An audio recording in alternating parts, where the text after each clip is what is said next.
राज्य में एक राजा और एक रानी रहते थे। उनकी 2 बेटियां और 2 बेटे थे। उनकी एक बेटी का नाम अमावस्या और दूसरी बेटी का नाम पूर्णिमा था। पूर्णिमा बहुत ही धार्मिक स्वभाव की थी। वह हमेशा पूजा पाठ किया करती थी और गाय की सेवा किया करती थी। घर का सारा काम भी करती थी। लेकिन अमावस्या का पूजा पाठ में कोई मन नहीं लगता था। वह कभी भी न तो कोई पूजा करती, न ही कोई घर का काम करती थी। दोनों बहनें एक दूसरे से बहुत प्यार करती थीं। राजा रानी का व्यवहार भी पूर्णिमा के प्रति अच्छा नहीं था। वह अमावस्या को तो चाहते थे और अपने दोनों पुत्रों से भी प्यार करते थे, लेकिन पूर्णिमाशी को नहीं करते थे। धीरे धीरे समय निकलता है। राजा रानी के बच्चे बड़े हो जाते हैं। राजा अपने दोनों बेटों का विवाह कर देते हैं। अब बेटियां भी बड़ी हो रही थीं। फिर सभी लोग राजा से कहते हैं कि इनका भी विवाह कर दीजिए। राजा ने कहा, हाँ, विवाह तो करना है। फिर रानी ने राजा से कहा, पूर्णिमा का विवाह किसी बड़े घर में मत करना, क्योंकि इसे तो काम करना पसंद है, गाय की सेवा करना पसंद है, भजन कीर्तन और कहानियों में इसका मन लगता है, पूजा पाठ करना भी इसे अच्छा लगता है। अगर यह किसी बड़े घराने में चली गई तो वहां यह सब नहीं कर पाएगी, इसलिए इसकी शादी किसी गरीब घर में ही कर देंगे। राजा ने कहा, ठीक है। और राजा पूर्णिमा के लिए रिश्ता तलाशने लगा और अंत में एक गरीब और बहुत ही साधारण घर में राजा ने पूर्णिमा का विवाह तय कर दिया। तब रानी ने कहा, महाराज, अमावस्या भी तो शादी के योग्य हो गई है, इसके लिए भी वर देखिए। दोनों बहनों का विवाह एक साथ ही कर देंगे। राजा ने उसी गांव के राजा के बेटे के साथ अमावस्या का विवाह तय कर दिया। राजा ने रानी को बताया तो वह बहुत खुश हुई और मन ही मन सोचने लगी, अब देखते हैं कि ये पूर्णिमा गरीब के घर में कैसे रहती है, बहुत पूजा पाठ वाली बनती है, इसके भगवान इसकी क्या मदद करते हैं। फिर समय आने पर राजा ने अपनी दोनों बेटियों का विवाह कर दिया। अमावस्या को बहुत धन दौलत दी, लेकिन पूर्णिमा को कुछ भी नहीं दिया। पूर्णिमा के भाई भाभी उससे बहुत प्यार करते थे, क्योंकि वह अपनी भाभियों का काम में हाथ बटाती थी। लेकिन अमावस्या उन पर रौब जमाती, उनसे अपने काम कराती, इसलिए अमावस्या के प्रति भाभियों का ज्यादा स्नेह नहीं था। फिर अमावस्या और पूर्णिमा दोनों अपने अपने ससुराल चली गईं। एक बार की बात है, अमावस्या ने अपने घर में शिव चर्चा रखी। सबको बुलाया गया, लेकिन उसने अपनी बहन पूर्णिमा को नहीं बुलाया। पूर्णिमा अपने दरवाजे पर बैठी थी तो गांव की औरतों ने कहा, तुम्हारी बहन ने अपने घर शिव चर्चा रखी है, तुम नहीं जाओगी क्या? पूर्णिमा ने कहा, नहीं बहन, मैं नहीं जा रही, क्योंकि मेरी बहन ने मुझे बुलाया नहीं है, तो मैं कैसे चली जाऊं? तो गांव की औरतों ने कहा, नहीं बुलाया तो क्या हुआ, यह तो पूजा पाठ का काम है, तुम चलो हमारे साथ। गांव की औरतों की बात मानकर पूर्णिमा शिव चर्चा में चली गई। जब अमावस्या ने पूर्णिमा को देखा तो वह गुस्से से बोली, जब मैंने तुम्हें बुलाया ही नहीं था तो तुम मेरे घर कैसे आ गई? अब आ ही गई हो तो चुपचाप एक जगह बैठी रहना, इधर उधर मत घूमना। उसने पूर्णिमा की गरीबी का भी बहुत मजाक उड़ाया।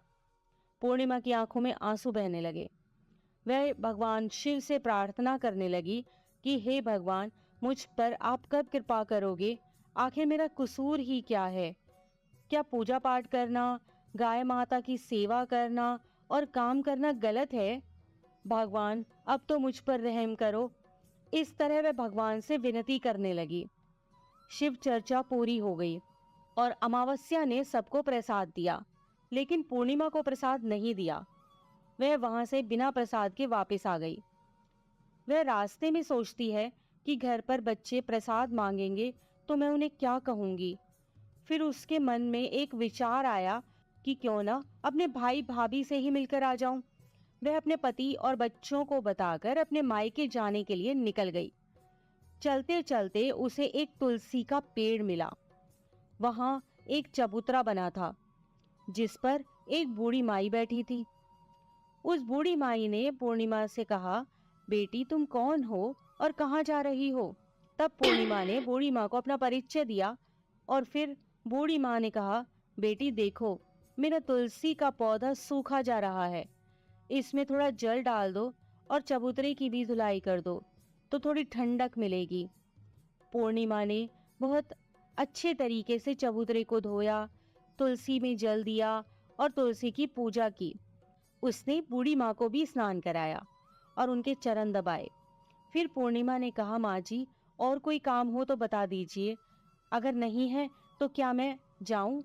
तो बूढ़ी माँ ने कहा, नहीं बेटी, और कोई काम नहीं है, अब तुम जाओ। और उसे खूब आशीर्वाद दिया।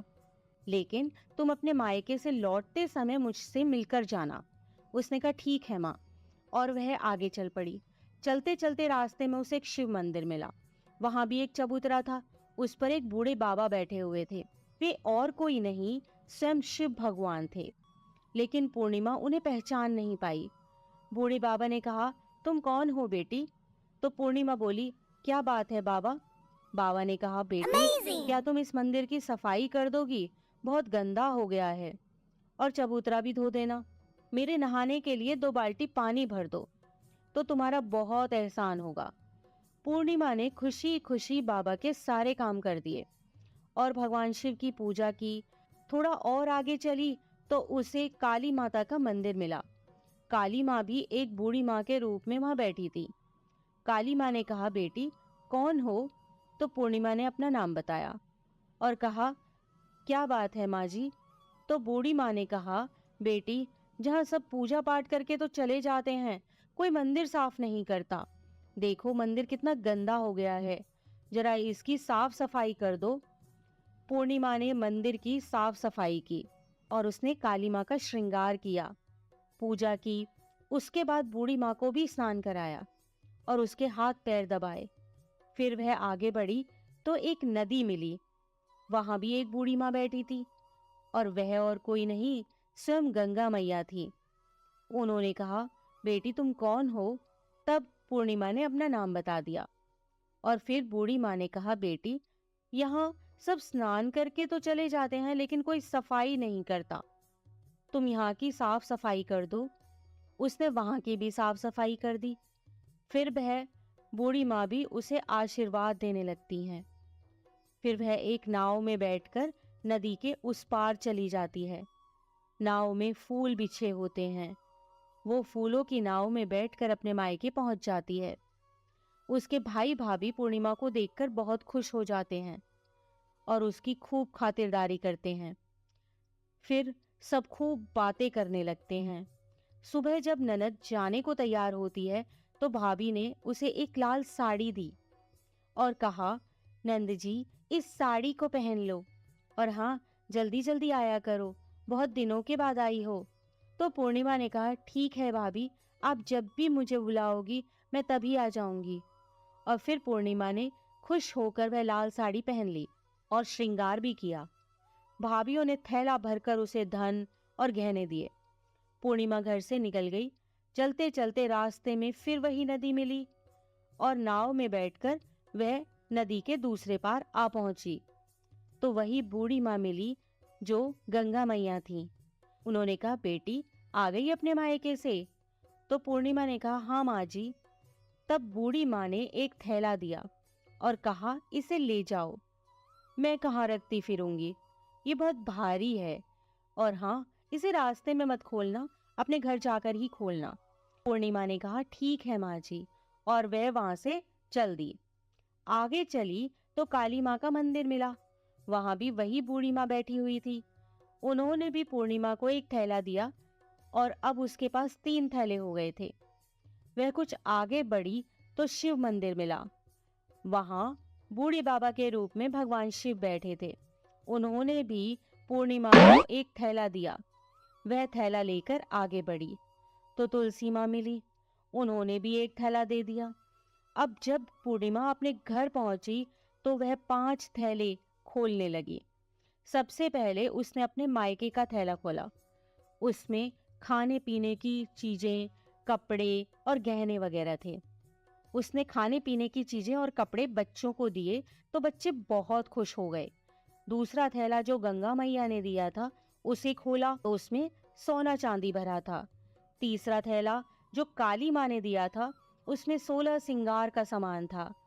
चौथा थैला जो भगवान शिव का था, उसमें सब खुशियां थी, धन संपत्ति सब कुछ था। पांचवा थैला तुलसी मैया का था। जब उसने उसे खोला तो उसमें चावल, गेहूं और हर तरीके का अनाज था। पूर्णिमा के घर अब किसी प्रकार की कोई कमी नहीं थी। धन संपत्ति और भंडार से उसका घर भर गया था। पूर्णिमा खुशी खुशी रहने लगी। एक दिन पूर्णिमा ने सोचा, क्यों ना मैं अपने घर शिव चर्चा कराऊं। फिर पूर्णिमा ने शिव चर्चा रखी, सबको बुलाया। वह अपनी बहन के घर भी गई बुलावा देने।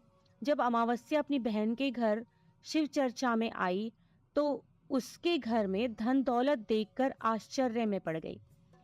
फिर अमावस्या ने पूछा, तुम्हारे पास इतना धन दौलत और वैभव कहाँ से हो गया? तो पूर्णिमा ने कहा, देखो बहन, तुमने शिव चर्चा रखी थी, मुझे नहीं बुलाया, फिर भी मैं बिना बुलाए तुम्हारे घर गई, लेकिन तुमने मुझे प्रसाद भी नहीं दिया। फिर तुम्हारे घर से आने के बाद मैं मायके चली गई।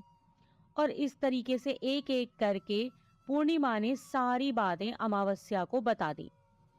अमावस्या ने कहा, मैं भी अपने मायके जाऊंगी, तुम मुझे भी डांटो और प्रसाद भी मत देना। लेकिन पूर्णिमा ने कहा, भगवान का प्रसाद है, मैं तो सबको दूंगी।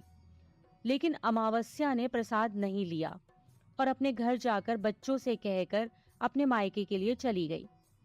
चलते चलते तुलसी माँ मिली। उन्होंने कहा, बेटी, यह एक चबूतरा धो दो, तुलसी में पानी डाल दो।